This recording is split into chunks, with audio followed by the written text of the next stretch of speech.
An intern could do this job. That's what Jasper, my new manager, a man with the emotional depth of a broken stapler, said out loud in front of my team. My team, 18 years of 5-a-man-m login canceled vacations, patching the system through year 2000 level meltdowns. And this walking hair gel had the audacity to say I was replaceable by someone whose last major decision was whether to microwave cup noodles, with or without the lid. The room went silent. Could hear Martha's acrylic nails clicking against his mug. Stanley from finance blinked like he'd just watched someone get run over. I didn't say a word, just nodded, stood up, slid my badge across the table. My chair made this long screeching sound like it too was horrified. And I walked out, no tears, no tantrum, just that eerie calm you get right before a tornado levels the town. All right, let's get back to the chaos. The worst part wasn't even the public execution. It was the look in Jasper's eyes. He just conquered something. Like firing me was the start of his victory lap. He turned to the intern sitting next to him, Chloe, barely out of college, and said, "Let's get you ramped up on Gideon's workflows." Should be straightforward. Chloe looked like he was about to cry. He'd shadowed me for 2 days and still couldn't figure out which terminal connected to the compliance fault. Not his fault. It was never meant to be intuitive. It was meant to be impenetrable. Had personally built most of those modules during the vendor collapse 7 years back. They weren't even documented anywhere except in my private offline logs. That system was like a feral cat. It only listened to me. But Jasper wouldn't know that because Jasper didn't ask. He was the kind of manager who printed buzzwords onto slides and thought deleting legacy code meant deleting the people who wrote it. He wanted modernization, optimization, minimalization. Whatever Asian sounded impressive during his morning mirror pep talks, and I was legacy. By the time I reached the parking lot, my phone buzzed. 6 unread messages in the team group chat. Stanley, WTF just happened. Diane, are we screwed? Chloe, I'm so sorry. I didn't know he was going to do so. I turned the phone off, got into my car, an old Subaru with more rust than paint, and just sat there, not crying, just still. My hands resting on the wheel. The kind of stillness that comes when your brain knows something your body hasn't caught up to yet. The storm hadn't hit yet, but I could feel the sky darkening. I'd kept that system alive longer than most of these people had been employed. When the vendor pulled the plug 7 years ago and the CTO had a full-blown panic attack, it was me who rewrote the patch to keep us compliant with federal protocols, who stayed until 3:00 a.m. doing emergency updates. No one higher up ever saw. Me who got the quiet call from the CEO personally asking, "Can you keep it alive until we figure this out?" And I had quietly, steadily, like duct tape on a dam. But Jasper, he just fired the duct tape, told everyone we didn't need it anymore. So I drove home, windows down. Let the wind do that thing where it tangles your hair just enough to make you look like you've been in a wind tunnel. The skyline of the city behind me like a closing chapter. I didn't know what was coming next, but I knew one thing. They'd realize the truth soon, because while Jasper was handing my responsibilities to an intern who still used sticky notes for passwords, a very real countdown had already started ticking. And once that timer hit 0, well, let's just say the intern was going to need more than a Slack channel and a spreadsheet to keep $350 million in government contracts from going up in smoke. The drive home felt like limbo with cup holders. I didn't turn on the radio, just white noise from the road and the occasional wee from my AC vents, like even the car was holding its breath. My hand stayed at 10 and 2, like I was afraid if I loosened my grip, it ripped the steering wheel off. 18 years, 18 damn years. I'd been patching that Frankenstein of a compliance system since Bush was in office. Nobody wanted it, nobody understood it, and yet it kept the lights on. Kept our contracts clean, kept the feds off our backs. When I first took over the system, it was half-corrupted, undocumented spaghetti code duct taped to an aging server rack in a closet that smelled like stale ramen and despair. Told me not to bother learning it. We're replacing that soon. That was 2008. The system outlived 6 department heads, 3 CTOs, and 2 office goldfish. Now Jasper. Corporate's answer to a tech bro fever dream fired me in front of my own team because he thought what I did looked repetitive. Sure. Just like maintaining a nuclear reactor looks like pushing buttons until someone presses the wrong one. pulled into my driveway just as the sun dipped below the cul-de-sac. My neighbor was out mowing his lawn, like the world hadn't just shifted sideways. I gave a half-hearted wave. He waved back, oblivious. Inside, I kicked off my shoes and opened my laptop, not the work one. I left that fossil behind. This was my personal machine. My real terminal, the one with copies of everything I was never supposed to take home. But I knew better. It seemed too many unexpected layoffs turned into panicked to-a-man.m.fo calls from former bosses begging for undocumented fixes. I began the process, backed up all my personal logs, exported my compliance renewals, printed my access history from the vault, screenshot the last admin token revocation request, click, drag, encrypt, repeat. It wasn't vengeance, not yet. It was ritual, like a soldier cleaning their rifle after getting discharged. Might never fire it again, but damn if it won't gleam when the time comes. The thing people never understood about that system. It only worked because I knew where it would break. I didn't just maintain it, I babysat its moods. I knew which error messages were real and which ones were just ghosts from a deprecated module. The system talked to me in code and timing and corrupted logs and subtle misfires. It was ugly and ungrateful, but it was mine. At 9:17 p.m., my phone lit up a known number, but I recognized the area code, corporate HQ. I let it ring out. Seconds later, a voicemail came through. I pressed play on speaker while pouring myself a bourbon. "Hi, Gideon. This is Sylvia. I'm calling on behalf of Mr. Winston. He asked me to check in regarding an unexpected departure earlier today. He wasn't informed beforehand. He's asked if you could give him a call back directly when you have a moment." The tone was polite. The undertone was, we might have just made a very expensive mistake. I set the phone down untouched. Unexpected, huh? I sipped my drink, let the oak burn settle behind my ribs. I knew what that system would do when my admin tokens timed out. 48 hours from my last login, it would enter uncustodied state. A protocol I personally wrote after the 2016 would start rejecting keysync requests, red flag the compliance logs, suspend the audit trail. And once that happened, the feds would have to step in because by definition, the system would no longer be legally supervised, which meant every government transaction, even if harmless, would become suspect. They hadn't just fired the admin, they fired the signature. I leaned back, eyes on the ceiling, bourbon in hand, while the soft hum of my backup drive whispered its quiet goodbye. The wheel was turning now, and nothing was stopping it. First thing Monday, Jasper strutted in like he just won a promotion no one offered him, fresh haircut, too much cologne, and a smug little pep in his step like firing me had somehow cleansed the building of inefficiency. "All right, team," he said, clapping his hands in the break room like a kindergarten teacher on a sugar crash. "Chloe and Oliver will be dividing up Gideon's documentation workflows. It'd be too hard, just routine admin stuff." Diane looked like he was going to choke on his instant oatmeal. Oliver, the junior engineer who still called PowerShell, that black screen, visibly palled. He opened a browser and typed Legacy Compliance Gideon Docs site into the search bar. Nothing came up because I never made a public site, because that system wasn't supposed to be public. Chloe, bless his heart, was already hunched over his borrowed workstation, clicking through a GUI he didn't recognize, his forehead visibly sweating. There's an error here.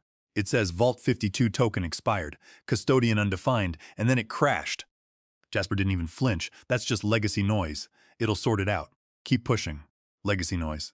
That's what he called the software I'd basically resurrected from a digital corpse with nothing but half-broken vendor notes and a terminal window.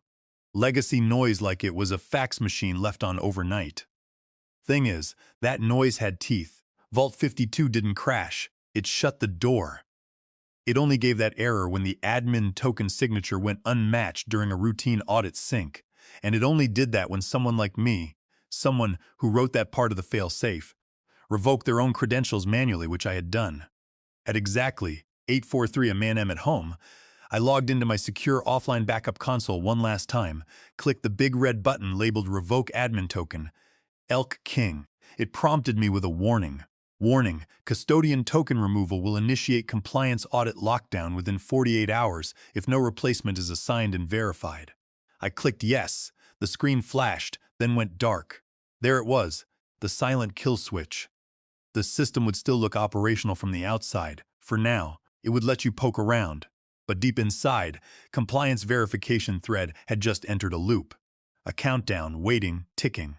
I imagined him on Reddit by lunchtime, posting something like, "Help compliance software throwing weird errors. Should I be worried?" Oh, honey. Jasper called a meeting at 2 p.m.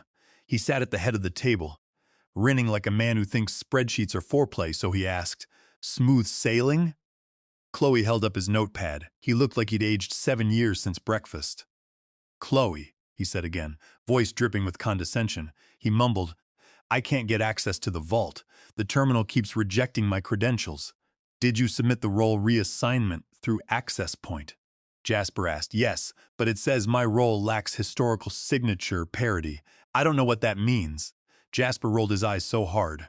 I swear he sprained something. God, Lizer really overcomplicated everything. We'll escalate to it. "Shouldn't legal be notified?" He laughed. So wrong because Vault 52 didn't care about titles. Didn't care if you were VP of whatever or a senior executive synergy strategist.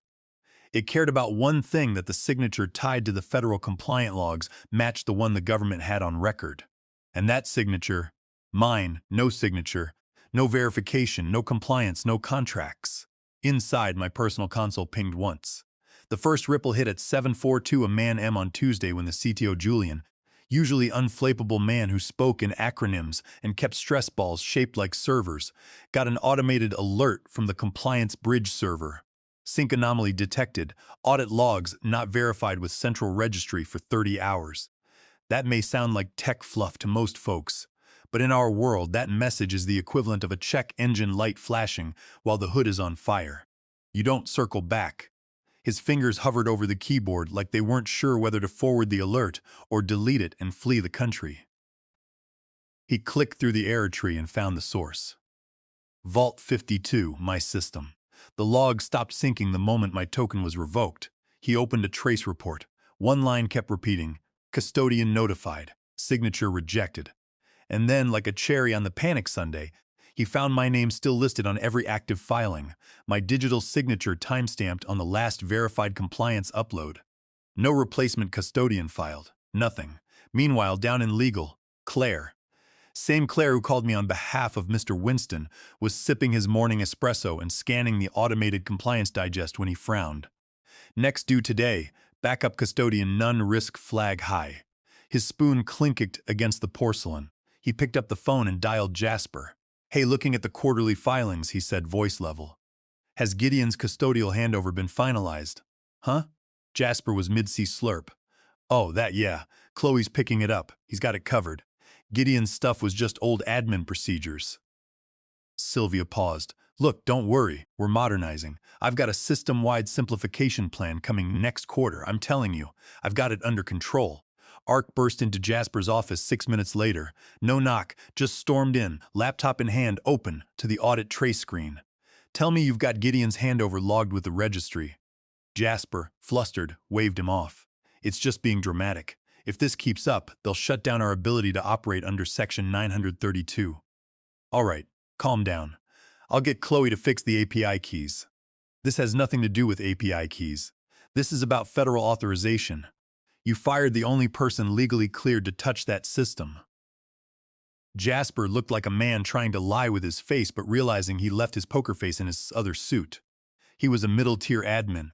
Anyone can do that job. At that exact moment, across town, I was sitting at my kitchen table in sweatpants, eating dry cereal straight from the box, watching the little loading spinner on my laptop. It was almost poetic. I opened a draft email. The recipient field was already filled in. H. Torres at Gavas Compliance. We'd worked together for years. That's how close we were. I typed one sentence. "Per our custodial protocol, please see the attached transition void for your records." Attached was a single PDF, a formal confirmation that the custodian role had been vacated due to employment termination with no assigned replacement. I hit send. That was it. One bullet in the chamber. Back at HQ, legal and compliance started to do what lawyers and risk teams do best. Panic behind closed doors while pretending everything was fine. The warning flags were stacking up, a series of rejected timestamps, no failsafe override. But Jasper, He was still sipping his coffee, blissfully unaware that his empire was built on quicksand and the tide was rolling in. By nightfall, I got a delivery confirmation from Henry's office. Read at 4:48 p.m. 3 words, no response. But I didn't need one. The system had started counting, and soon it would stop. It creaked like the whole place had developed a nervous tic. People were walking faster, talking quieter. Phones rang a little longer before being answered. You could practically hear the servers sweating through the walls. Not yet. First came the invoice failures. Nothing fancy. The system flagged it as unauthorized custodian signature. It bounced 4 times before the internal ledger locked it into review status. Then came the emails. One from the Department of Energy's vendor oversight team. Please confirm current compliance officer on file. Recent activity logs show unsigned transfers. Another from the Office of Logistics Management. We are unable to verify the authenticity of your Q3 filing. Finance started twitching, and Chloe, the poor intern turned sacrificial lamb, was now working 14-hour days trying to keep up with ghost systems he didn't even know existed last week. Meanwhile, Jasper slapped on his fake calm voice and told everyone it was just residual noise from deprecated legacy integrations. That phrase became his mantra, even as things spiraled when the CTO mentioned failed integrity checks on archived data bundles. Jasper said, "We're modernizing, some glitches are expected during reorgs." When legal said that unsigned audits might trigger a mandatory investigation, waved a hand and muttered, "I've got calls scheduled, but the calls weren't helping because no one, not Chloe, not Oliver, not it, had access to the compliance core." The system had entered its defensive posture, and the red tape wrapped tighter with every failed attempt to brute force a solution. I didn't hear any of this firsthand. I didn't have to do so. Hey, not to pry, but did Jasper mess something up? People are freaking Diane DM'd me on Signal a few hours later. "Gideon, something's wrong. Your system won't open for anyone. Jasper said you left it oversecured, but that doesn't sound right." "No, Diane, I did everything. I followed protocol. I wasn't gloating, it was peace." I sipped tea while the world I'd held together with zip ties and grit started to wheeze and wobble without me. That system was old, fragile, not because it was weak, because it had been running for years on institutional memory and sheer willpower. My memory, my willpower. Jasper never asked what I did, never wondered why a middle-tier admin got CCD on internal memos between legal and compliance, why the system only ever worked when I was around. And now even the building could tell something was off. It was 7:46 p.m. when Jasper's phone rang. He was halfway through a mediocre takeout pad thai, sitting on his couch in socks and a t-shirt that said "Hustle Hard Hard," watching a startup pitch show he didn't understand but pretended to love. It was his work line. He groaned and flipped it over. "Procurement int. Answered Jasper here." "Jasper, this is Marion from procurement," the voice snapped. "No pleasantries." He blinked, chewing. "What?" "Which, by the way, haven't updated since Monday morning." Jasper stood up. "That doesn't make sense. We submitted the logs. It must be it's not it." Beatrice cut in. "I checked with them already. Vault 52 is rejecting every input. We can't even view the audit trails. It's probably a permissions issue." Hung up before he could reply, already logging into the compliance console from his work laptop. Greasy fingers dancing over the trackpad. Access denied. Authority token invalid URL code. SIG chain mismatch. He frowned, tried again, same screen. His access level still technically, director wasn't enough to get into the audit trail system because that system had a custodian gate. .1 tied to a very specific set of credentials. Most of it was empty. The only thing of note, a spreadsheet titled Gideon Transition Tasks with 4 cells populated and one big red comment box that read pending approval. Vault access not delegated, he called it. "I need emergency access to Vault 52, the night tech Mateo we've been trying since Monday." "What do you mean he disabled override? We only have 1 custodian slot now. Don't you remember the audit from 2021? He gave a whole presentation. You were CCD. He was already sweating, Mateo added. "Unless you get Gideon to manually reassign the token, the system's going to go into full lock mode at 9:00 a man-am tomorrow." Jasper hung up for the first time since Friday. He felt real fear, not just annoyance or irritation, but bone deep.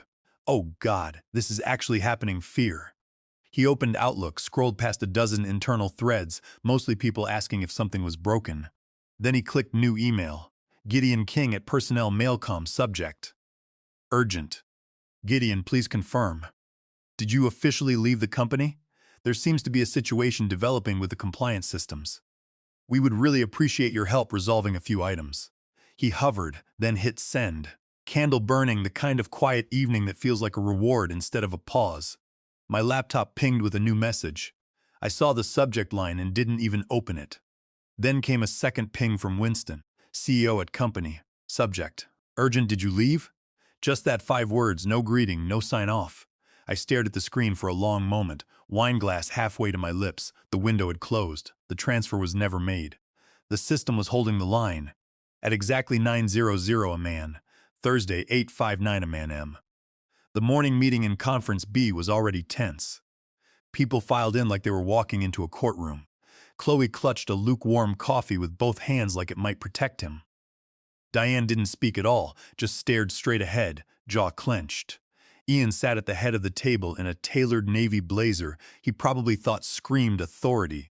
He was in the middle of some line about stabilizing operations by end of week when the glass doors slammed open. Not pushed, slapped open with the kind of force that made the whole room flinch. In stormed Winston, the CEO, red-faced, breathing hard like he jogged the stairs instead of taking the elevator. He wasn't carrying a laptop or a coffee or even a phone. Just a single thick blue folder clutched in one hand, white-knuckled. Where is he? No one moved. It was like a horror movie jump scare without the music. Mr. Winston, I assume you're referring to Gideon. Winston growled. I'm referring to Gideon. Where is he? He was part of the restructuring initiative. We've since redistributed his tasks. To Winston slammed the folder onto the table. People jumped. The folder burst open just enough for the top page to slide out, marked with a fat red header. Notice of Federal Contract Suspension System Integrity Unverified. Chloe dropped his coffee.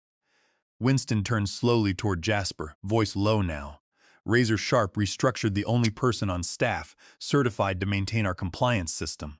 The one who, I don't know, personally built the patch that kept our $350 million in contracts from collapsing.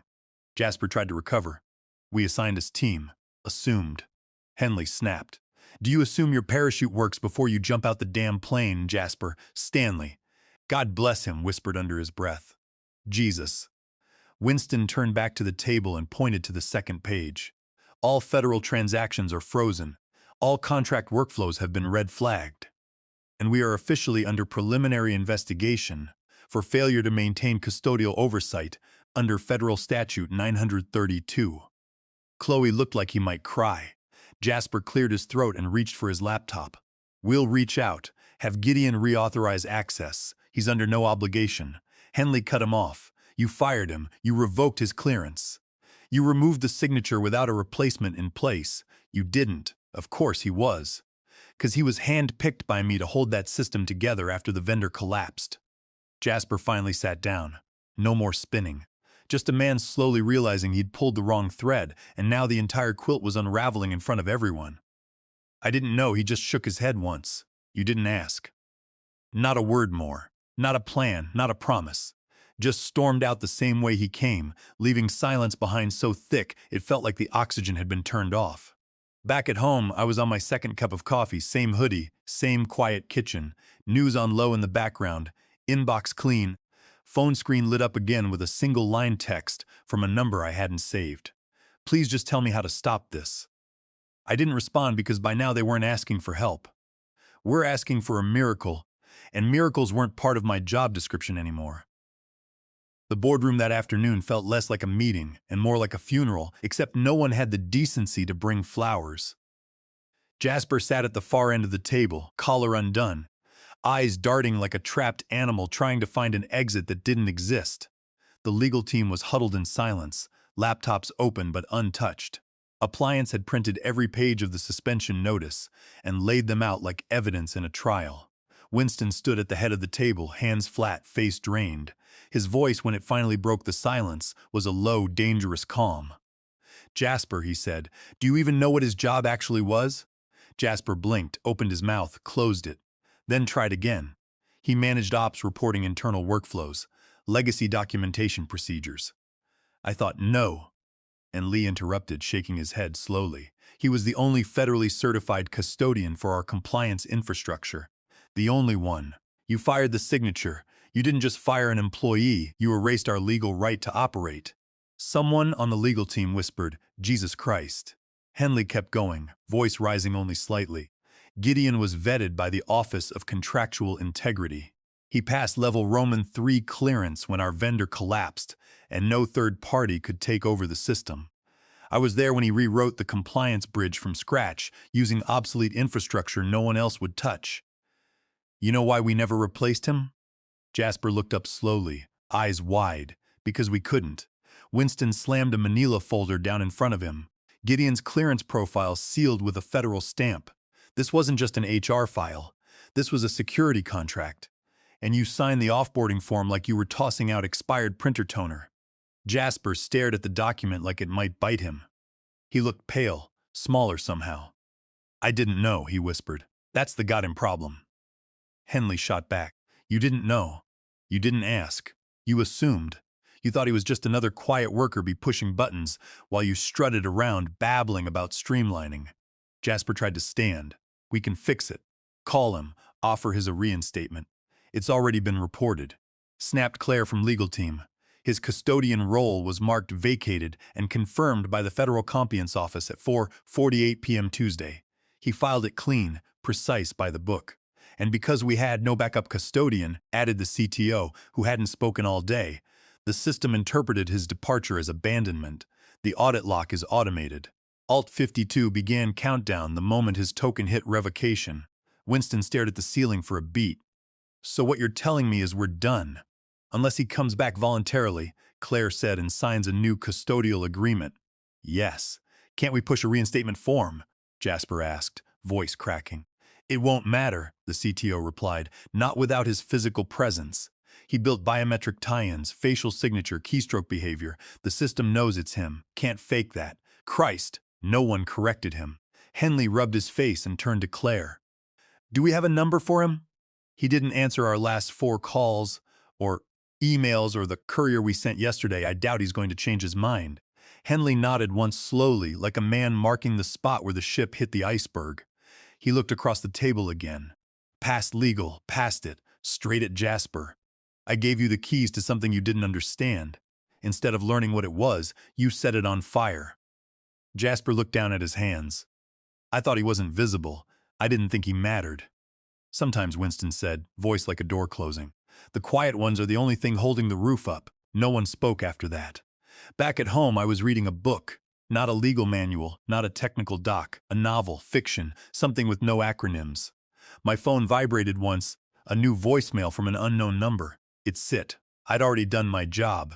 And no one, not Jasper, not the board, not even Winston, could undo what had already been triggered. The contract was void. The clock had run out. The roof had started to collapse. Thursday 9:00 a man am sharp, no alarms, no sirens, no dramatic countdowns like in the movies. Just a single line of red text that blinked into existence on every monitor across 4 floors of the operations wing. Quiet, clinical authorization lock. Custodian role vacated. All contract-related systems suspended per federal compliance protocol. And just like that, $350 million in active government contracts flatlined. Finance terminals froze mid-upload. Procurement dashboards grayed out. The audit console stopped responding altogether, showing nothing but that red line like a death certificate signed in code. Char tried to force a payroll release and got slapped with a hard rejection tagged compliance chain invalid. Jasper was nowhere to be found. Winston, already in the war room with legal, the CTO, and 3 reedied execs who hadn't slept, watched the red message appear on the big screen. No one said a word. The weight of it landed like a body. Then came the emails. One from the Department of Defense, effective immediately. A firm is placed on administrative hold pending full custodial reassessment. Another from the Federal Office of Logistics. We are initiating a third-party review of contract eligibility in accordance with Clause 7-9B. Please cease all work until further notice. Even the janitorial contract triggered a red flag. Winston sat perfectly still, then leaned toward Claire's legal team and whispered, Do we still have a shot at getting his back? Claire didn't look up from the screen. He's under no obligation now. The moment we submitted the offboarding, he became a civilian again, and he finally turned to face him. He was our compliance officer of record. That's what the feds are seeing right now. His name, no replacement, silence settled like ash. At 9:07 a.m., Chloe stood from his desk and walked into the hallway. He didn't cry. He didn't scream. Just leans against the wall and stared at the floor like it might offer answers. It began pulling logs. Finance began drafting loss estimates. PR sent out a scheduled system maintenance tweet no one believed. Someone in legal muttered, "We're going to get sued into the afterlife." But Winston, he just stared at the screen, at that blinking red banner, at the ghost of the man he trusted, the one he never should have let HR touch. Across town, a quiet cafe with black tile floors and too many Edison bulbs. I sat near the window reading, just a paperback thriller I'd picked up from the used bookstore. Aquasa Halfeton, coffee cooling beside me. My phone buzzed once on the table. I glanced down, unfamiliar number. No message, then another buzz, then a third. I didn't need to check. I already knew. They were calling because they finally understood. Not out of respect, not even regret.